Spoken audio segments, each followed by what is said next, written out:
Sand, desert, wind, water. The Pharaohs.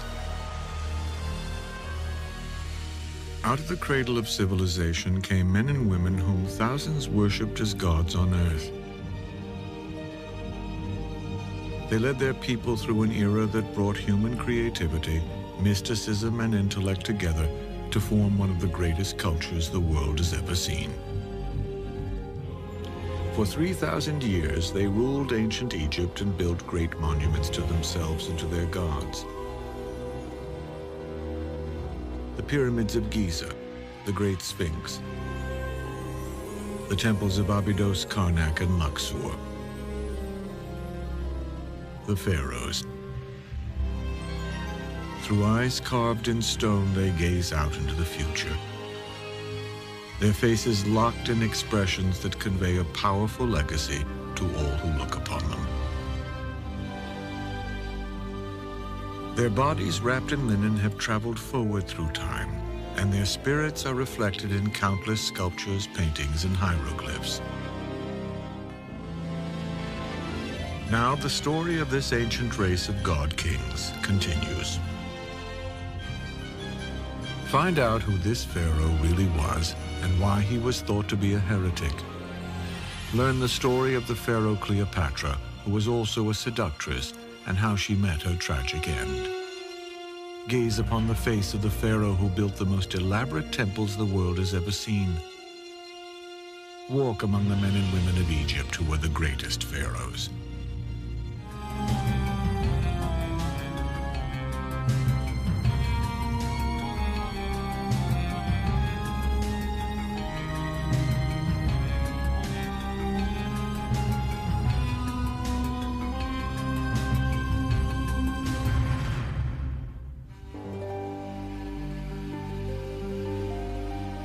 Egypt, a land where desolation and endless desert give way to a narrow strip where water flows and life took hold. From these beginnings sprang the wonders of a flourishing Egyptian civilization that would last for more than 3,000 years. By the year 1386 BC, the Egyptian civilization was 2,000 years old and had been ruled by 86 pharaohs. It was in this year that a young and vigorous king by the name of Amenhotep III emerged to become ruler. By the reign of the pharaoh Amenhotep III, the Egyptian empire was very well established. There was a tremendous inflow of income, especially for the royal house, and Egypt itself was very stable and prosperous. And so with Amenhotep III, you get the appearance of a really grandiose kind of material culture in Egypt, with huge temples, huge royal figures.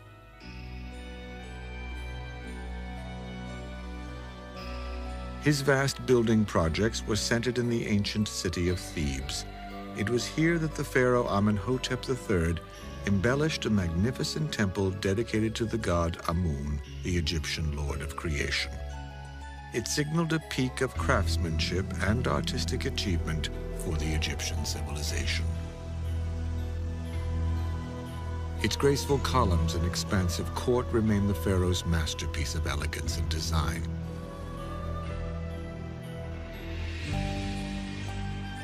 On the west bank of the Nile River stand two imposing statues of Amenhotep III, known as the Colossi of Memnon. The 60-foot-high monuments are all that is left of the pharaoh's mortuary temple that once stood here. Standing beside him, dwarfed by his stature, is the image of Queen Ti, who was his wife and the mother of his son. From trading expeditions abroad and an abundant supply of gold from the mines of Nubia, Egypt under Amenhotep III enjoyed a time of wealth and great prosperity. The Egyptians have the leisure to start getting involved in a lot of theological speculation, which leads to what the Egyptians considered a disaster. The disaster came in 1353 BC and took the form of a strangely shaped man who some believe was a heretic.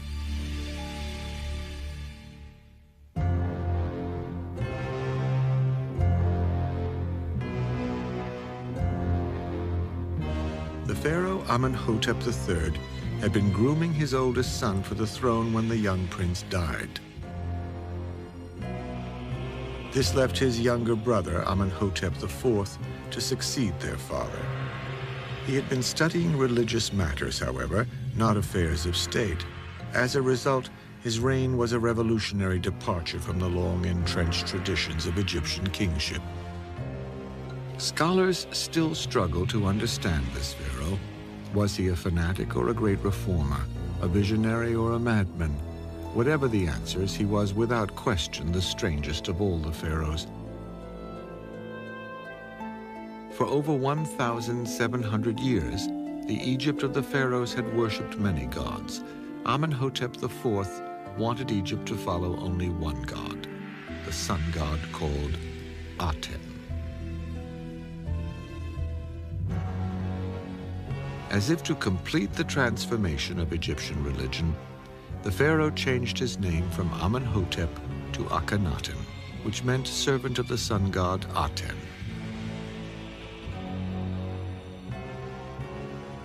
It was the first time in history that mankind worshipped a single god. This radical change rocked Egypt to the very clay of its ancient foundations. Akhenaten's reign was one of the great crisis points of Egyptian history. It was a period during which the old beliefs were overturned, the capital was moved, and the temples and cults were essentially shut down. This can't have been easy for the population.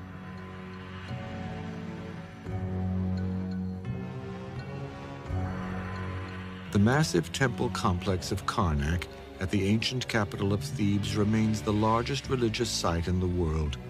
It was here, in 1350 BC, that Akhenaten was crowned pharaoh in a traditional ceremony.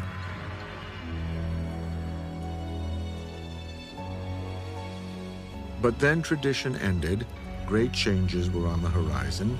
They began with the pharaoh Akhenaten's expansion and beautification of the Temple of the Sun at Karnak.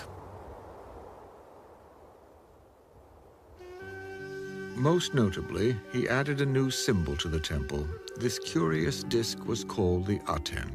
It was designed to symbolize his new god of the sun. In year 5 of his rule, Akhenaten proclaimed the Aten Egypt's one and only god. Akhenaten has occasionally been called history's first monotheist, in that he did away, or at least no longer funded, the worship of all the other gods in favor of only one, the Aten, or the physical disk of the sun. His choice for queen was also unconventional. Her name was Nefertiti. She came from a non-royal bloodline, but appeared to hold a very prominent position in her husband's reign. One of the most magnificent pieces of sculpture ever unearthed in Egypt is a limestone bust of Akhenaten's legendary queen. Nefertiti appears to have been an exquisite queen, but when we examine images of Akhenaten, we discover that his appearance was as bizarre as his ideas. Early on, many representations of Akhenaten caused a great deal of confusion among archaeologists. Because he was often portrayed with wide hips, a protruding belly, and breasts, he was sometimes mistaken for a woman who may have been masquerading as a man. It seems possible. Years earlier, Queen Hatshepsut was often portrayed as a male. She even went as far as to wear the false beard reserved for kings, perhaps to appear more like a pharaoh.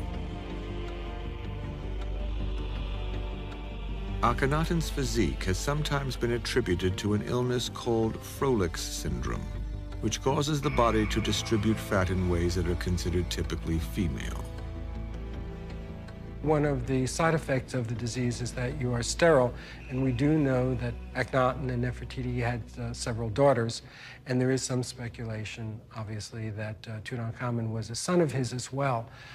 So if that's the case, then the idea of this one type of disease probably is not likely. But Akhenaten's mummy has never been found.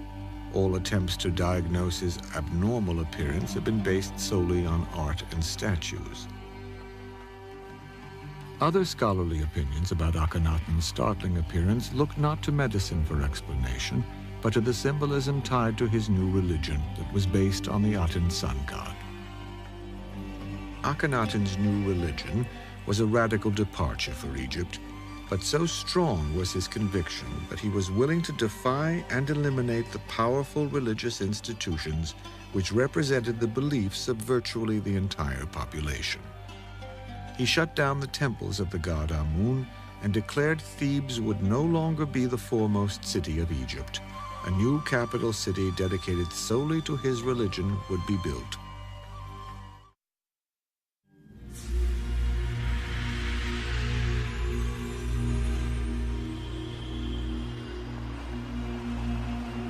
The pharaoh called his new city Akhetaten, which meant the horizon of the sun god.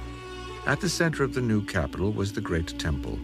It was there that the pharaoh Akhenaten cultivated his new religion, devoted to the adoration of the sun god he called Aten. Before Akhenaten's religious reformation, ordinary people worshipped outside the temples, while the king, priests, and the elite of society performed their rites inside mysterious secret chambers.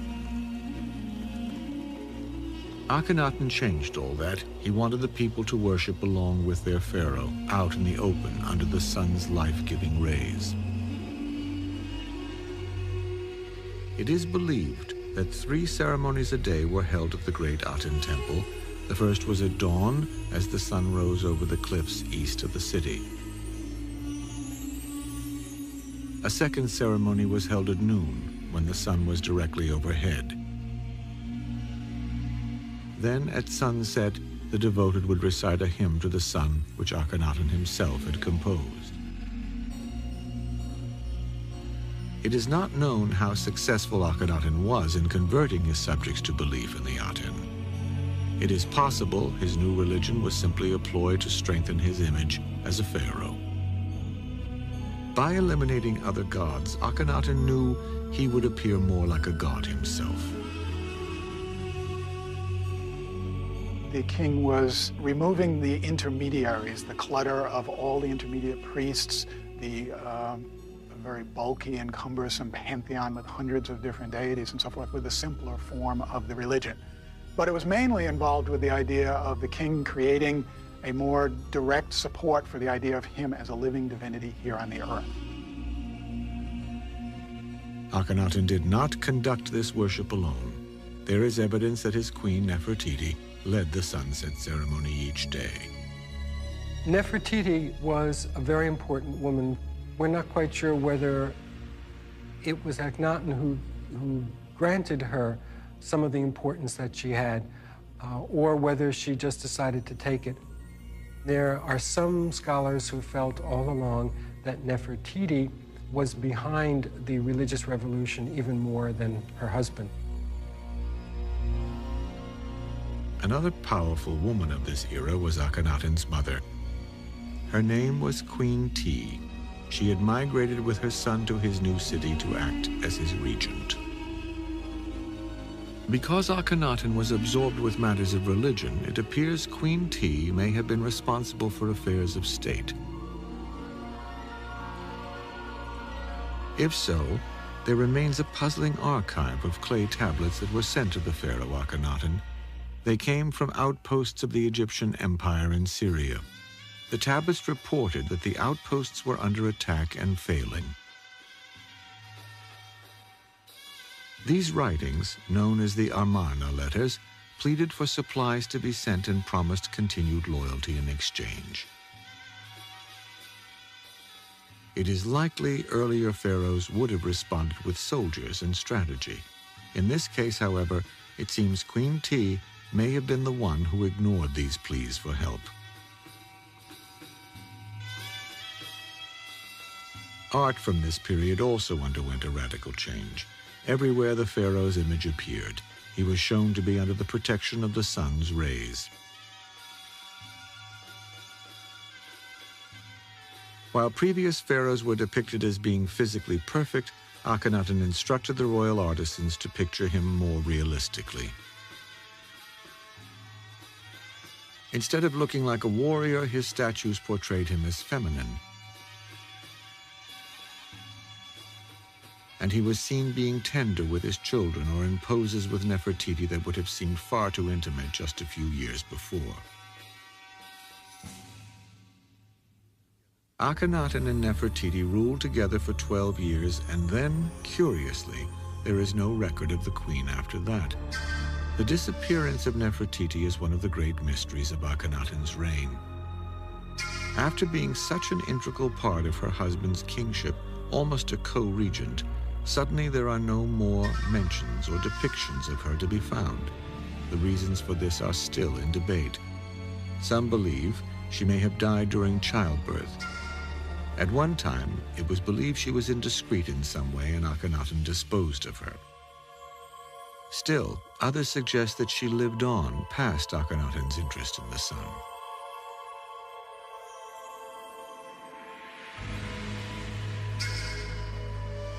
Nefertiti could have, in fact, been the more devout of the two and cloistered herself away to remain loyal to the cult of the Aten. But the basic situation seems to be that she actually died. And there is evidence that she was buried in the royal tomb at Amarna, in what is called the royal wadi, beyond the confines of the royal city.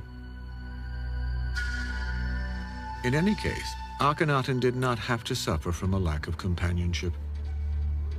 He appointed a new male co-ruler. His name was Smenkhara, and some believe he may have been the pharaoh's younger brother. It is possible that he married one or more of his daughters. If he did that, that would not actually be unusual for a pharaoh. But in the case of Akhenaten, we also have a suggestion that he had a homosexual relationship with his co-ruler, Smenkhara, towards the end of his reign, which would make Akhenaten one of the first bisexual people, presumably, since he also has children from Nefertiti. His unorthodox appearance and descent from the old religion caused history to label him a heretic. Still, there is little evidence that the pharaoh Akhenaten's new sun cult ever really took hold among ordinary people. Excavations of the ancient city of Akhetaten have revealed that even before his death, many of the inhabitants kept idols of the old gods in their homes. Were they ignoring the new religion, or did they sense the inevitable? Akhenaten's religion was failing. Akhenaten died in 1334 BC, during the 17th year of his reign, and with him died his religion, based on the worship of the sun disk. Soon after, there was a tremendous backlash against his religion and heresy, which led to the destruction of anything that bore his name. It is believed, however, that in order to protect his remains, Akhenaten's followers removed his body from its tomb at Amarna. It was an Egyptian custom to gather together and to try to hide and conceal and protect for the future the remains of important pharaohs and burials. And I think there's a strong possibility that that's what did happen, and it remains to be discovered for archaeologists in the future. With the heretic Akhenaten dead, Egypt prayed for a strong pharaoh to restore its faith and reassure its people. Instead, this burden fell upon a boy just 10 years old.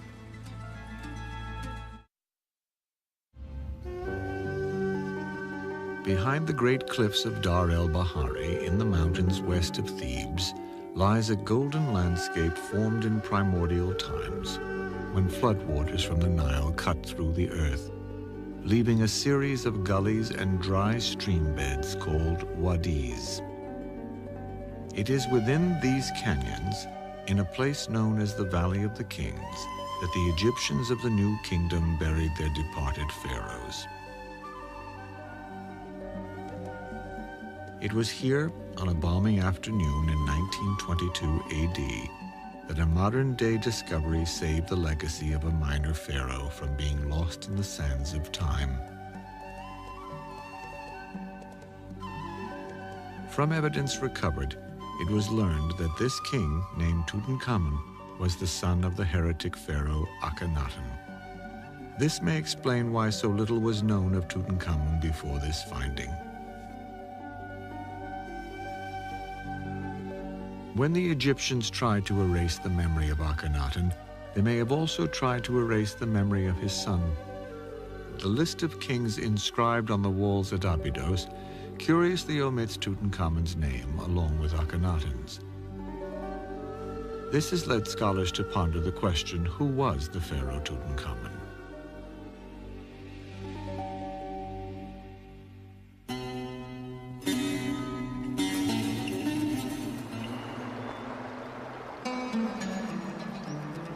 He was born and raised in Akhenaten's capital city at Amarna. His birth name was Tut-Ankh-Aten, which meant living image of the sun god. But with the death of his father, the old religious beliefs and the cult of Amun were reinstated. Accordingly, he removed the Aten from the end of his name and replaced it with Amun, to identify him as commander-in-chief of the army and deputy of the king. Horemheb had served as military commander for the two pharaohs that preceded Tutankhamun. It was his mission to reassert Egypt's military might and restore respect from its neighbors. Were there others in this boy king's court that also wielded great power? It seems that a boy suddenly thrust upon the throne of a great empire would need senior officials for advice and guidance to become the legendary boy king Tutankhamun. His new name meant image of the god of life.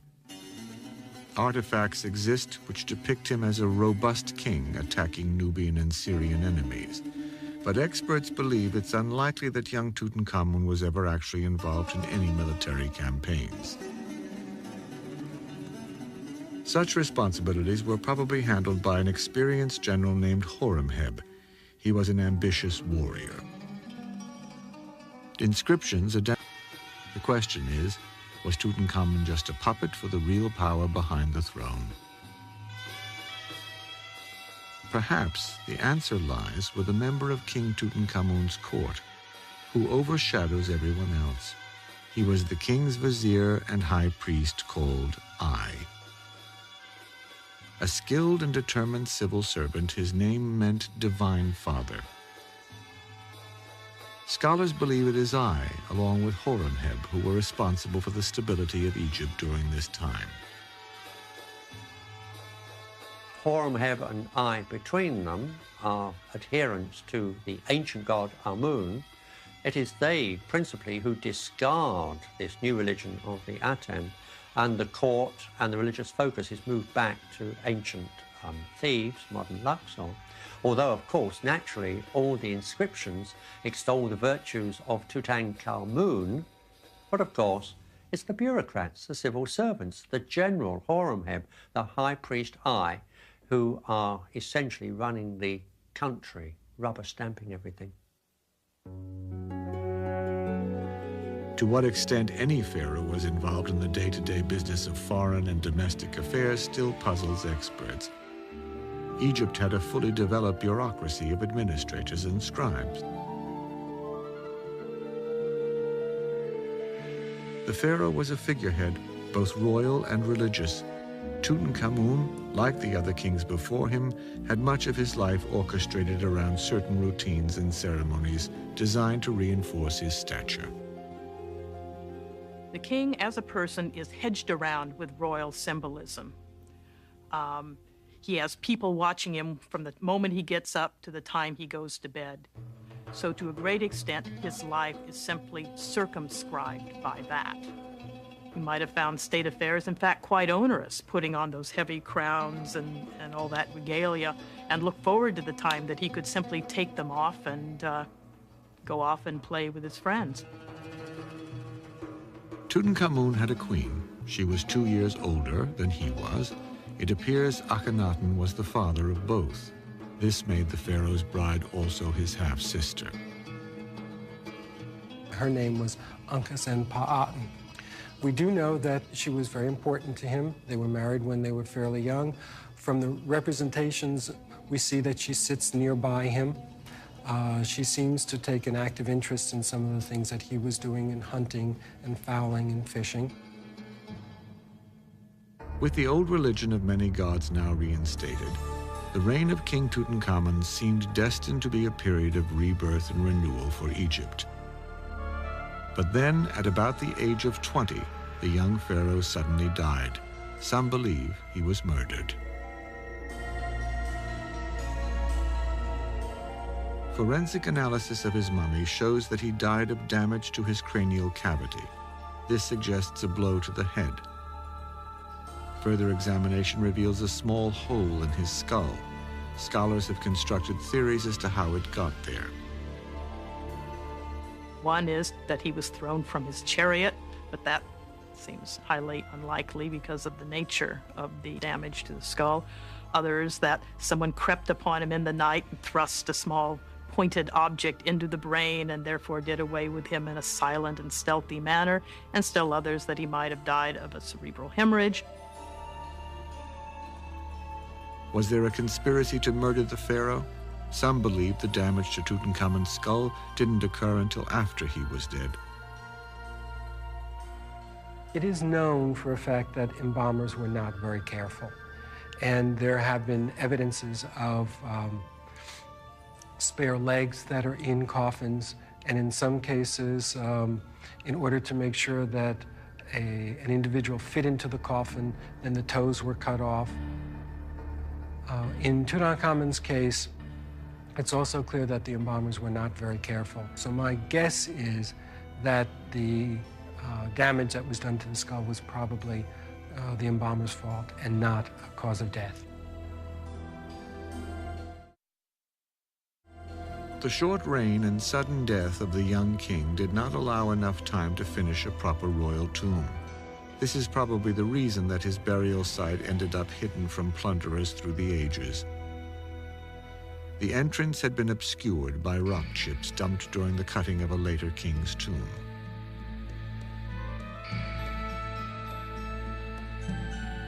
The treasures found in Tutankhamun's tomb have awed the modern world. Up until their discovery, men could only imagine how Egypt's once brilliantly colored temples and artifacts would have appeared in ancient times. The contents of the young pharaoh's tomb reveal the true opulence and splendor of the era.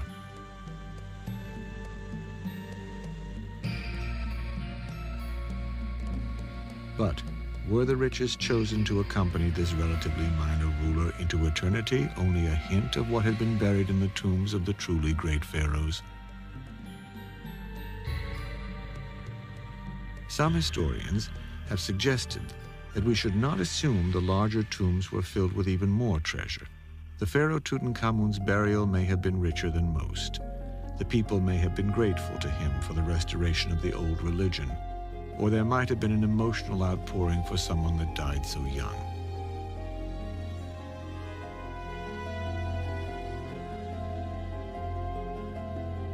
The untimely passing of the king not only caught the royal tomb builders unprepared, but it left Egypt once again without an heir to the throne. Sadly, there is evidence the young royal couple tried to perpetuate their bloodline. 2 mummified fetuses were found in Tutankhamun's tomb that are almost certainly the remains of stillborn daughters. Although it is only a theory, some experts speculate that inbreeding may have been one of the many factors, including disease, politics, and warfare, which contributed to the decline of other kingdoms. In Tutankhamun's case, inbreeding may have rendered his children too frail to survive.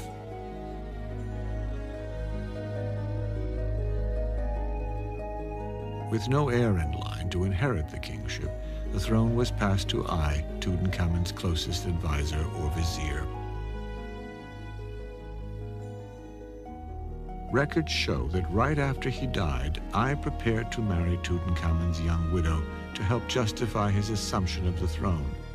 There is evidence that she suspected I was responsible for her husband's death and tried to avoid this marriage. Desperate, the widow Ankhesenamun sought help from outside of Egypt. She turned to a land in the east controlled by the Hittites and wrote to their king. Send me one of your sons. You have many that I may marry one, and he shall become king. For I have none here whom I may marry. He did send one of his sons to be married to Ankhesenamun and become Pharaoh of Egypt. But consider the bureaucrats. Horemheb was the general in charge of the army. I was the chief high priest. Curiously enough, the Hittite prince got as far as the borders of Egypt and he was murdered. I married Tutankhamun's widow in 1325 BC and became pharaoh before the deceased king's burial had been even completed. We know this from a painting in Tutankhamun's tomb. It depicts I already wearing a king's blue crown while he performs a ceremony during Tutankhamun's burial. Of course, it is possible that I was just the logical choice to assume the throne after young Tutankhamun died heirless. But there is one more suspicious aspect in the archaeological record from this time. Right after I ascends to the throne, there is no more mention of the young queen Ankhesenamun. She disappears. Was she the next victim in this 3,000-year-old conspiracy? I reigned for only 4 years, and like Tutankhamun, had no heirs to carry on the 18th dynasty. Soon the throne of Egypt would belong to a new dynamic bloodline of kings. Among them would be the greatest of the pharaohs. He would usher in a period of building and expansion never to be equaled, and he would take the image of the pharaoh as a god to the extreme.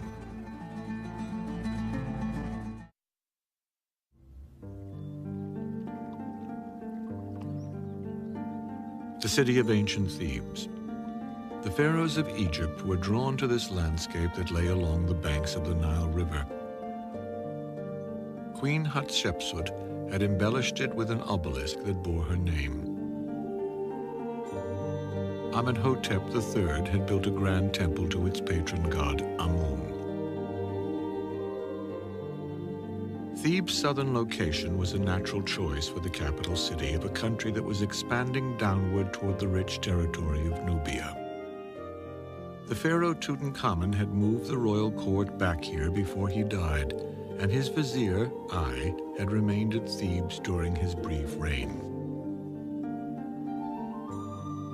In 1321 BC, the general called Horemheb proclaimed himself to be the pharaoh of Upper and Lower Egypt. His name meant Horus in jubilation. Horus is Egypt's hawk-headed deity, a bird of prey, the god of the kings.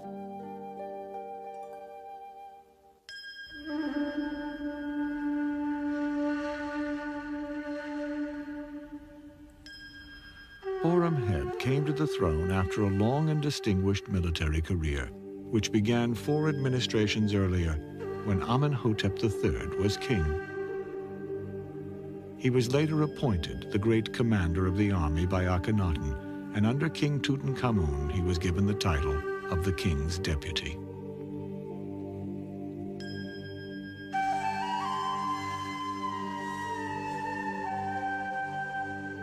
Little is known about Horemheb's heritage. He was not from a royal bloodline and therefore had no claim to the throne. He remedied that by marrying Nefertiti's sister, thus creating a feeble link to the bloodline of the kings.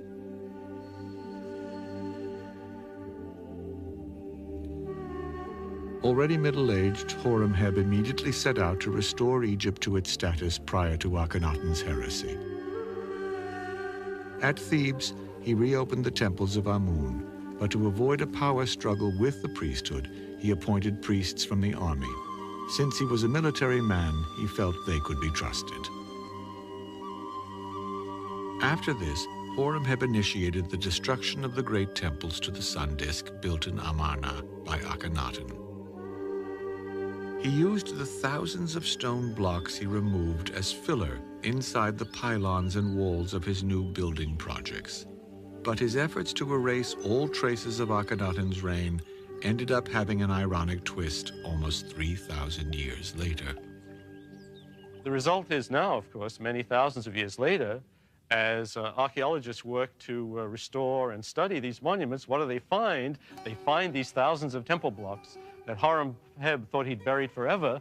And since they've been buried all these years, these scenes depicting Akhenaten and his cult are actually much better preserved than any of the scenes which depict Horemheb. Horemheb also usurped many of the statues and monuments of his immediate predecessors. This was done by simply replacing their names with his. 2 statues at Karnak are labeled with the name of Horemheb, but most Egyptologists believe the facial features are similar to Tutankhamun's. While to us, this may seem to be the epitome of egotism, this practice was not uncommon for many of the pharaohs. The Egyptians might have not put such a negative spin on it, and they might have considered it more of recycling, but it was also a royal prerogative in a way, because when a king took over, he became divine, and therefore, since the office had always existed, then he in that office would always have been around and would always exist. It was a right and a privilege that the reigning monarch had. Horemheb ruled for almost 30 years, but when he died in 1306 BC, he, like Tutankhamun and I, was cursed by not having an heir. To avoid the chaos caused by a fight for succession, Horemheb nominated his trusted vizier for the job. This pharaoh took the name of Ramses. He would begin the 19th dynasty, one of the greatest periods of Egyptian history. Ramses had been a career army officer and was probably in his 50s when he became pharaoh. Ramses planned to continue rebuilding Egypt, but his reign lasted only 2 years. He did manage to accomplish something his 3 predecessors had not. Ramses produced a male heir to inherit the throne.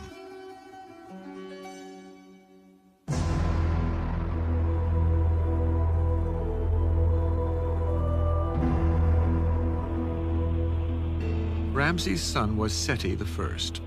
He had been the vizier and troop commander during his father's brief reign. After inheriting the throne, Seti gave himself the additional title of repeater of births to signify the beginning of a new era. During his time as pharaoh, Egyptian art and culture flourished. Tremendous building projects were also undertaken. At Karnak, Seti enhanced the building of the great hypostyle hall here in the Temple of Amun. He also began to repair and augment the religious sites at Abydos. These efforts helped him to legitimize his non-royal bloodline's claim to the throne.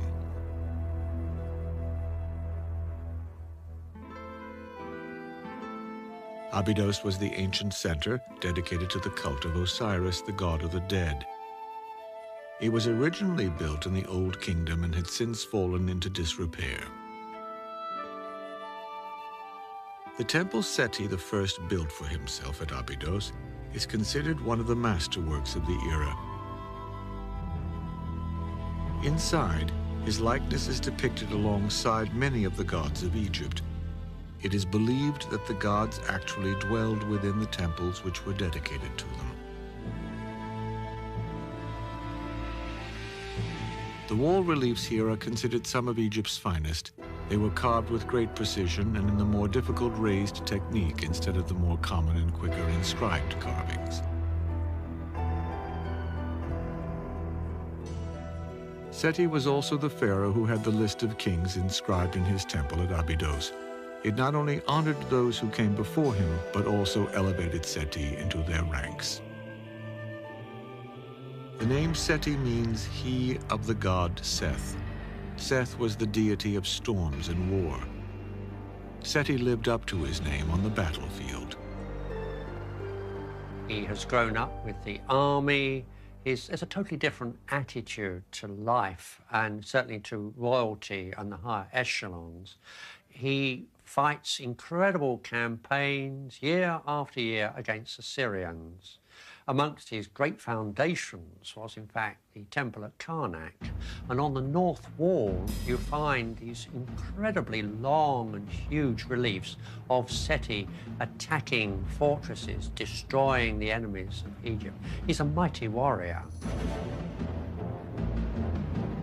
In 1278 BC, Seti I died after reigning for an extremely productive 13 years. He was originally buried in a tomb prepared for him in the Valley of the Kings. But to protect Seti's remains from grave robbers, his mummy was later removed and taken to a hiding place, dug high into the cliffs above Queen Hatshepsut's temple at Dar el-Bahari.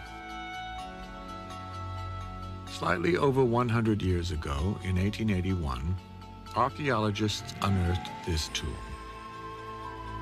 It revealed a remarkable collection of over 160 mummies known as the Royal Cache. Seti I was among the pharaohs discovered. His is the finest example of all the existing royal mummies. During his lifetime, Seti's primary queen was a woman named Tuya. Like her husband, she was from a non-royal family with a military background.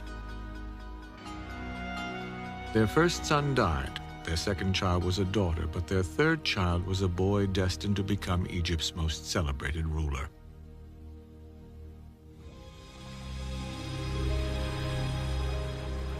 The dog star Sirius is the brightest in the Egyptian heavens. Each year, it disappears around the beginning of May to reappear about the 18th of July. To the ancient Egyptians, its return signaled the new year and the time for the annual Nile floods that would leave behind a new layer of fertile soil. One year, during Seti's reign, the floods were particularly high. Egyptian legend told that this was the good omen that announced the coming of the next ruler of Egypt. This was Ramses II. Ramses II has become the name that is almost synonymous with Pharaoh. But it may have been Seti's careful preparation of his son, the crown prince, which really predestined Ramses' success. Ramses II was probably one of the best prepared pharaohs in Egypt, because by the time that he came to the throne, they really had a fairly regular process of making sure that all the senior royal princes had a lot of experience in military affairs, in governance. So when they came to the throne, they were already experienced and effective in what a pharaoh needed to be. By the age of 15, Ramses was already accompanying his father on military campaigns. By 22, he led his first command to put down a small revolt in Nubia. He also ambushed Mediterranean pirates who were searching for plunder along the mouth of the Nile. By the time Seti I's reign was coming to an end, his son had already proven himself as a military leader and worthy of kingship. Possessed with unmatched vision and self-confidence, the future king was poised to leave his indelible mark on the history of Egypt.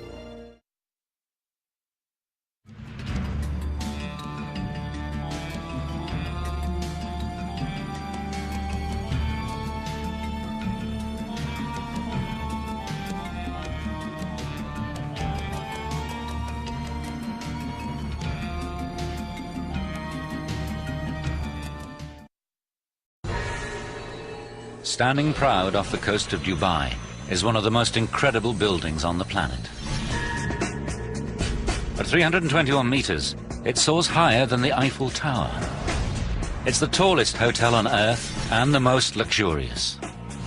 Its name means the Arabian Tower. This is the Burj Al Arab, a structure designed to amaze. But creating this 21st century icon was an epic struggle that pushed everyone involved to the limit.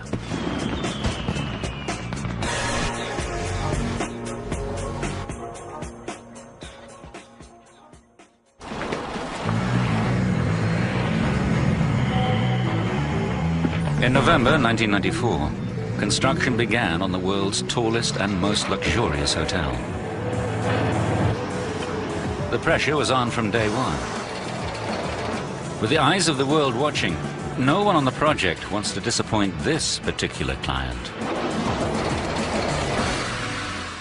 Sheikh Mohammed bin Rashid Al Maktoum, then Dubai's crown prince, is the visionary. Bonobos can provide us with insight, not only into the evolution of intelligence, but into our own social nature as well.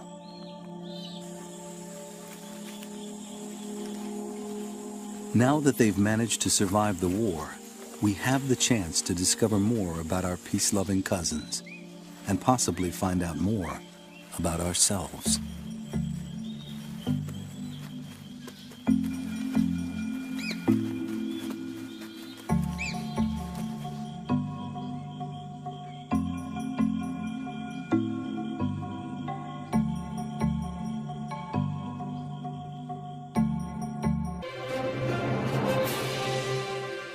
On Nova's Last Great Ape website, meet an expressive bonobo named Kanzi. See a slideshow of bonobo gestures, explore a primate family tree, and more. Find it on pbs.org.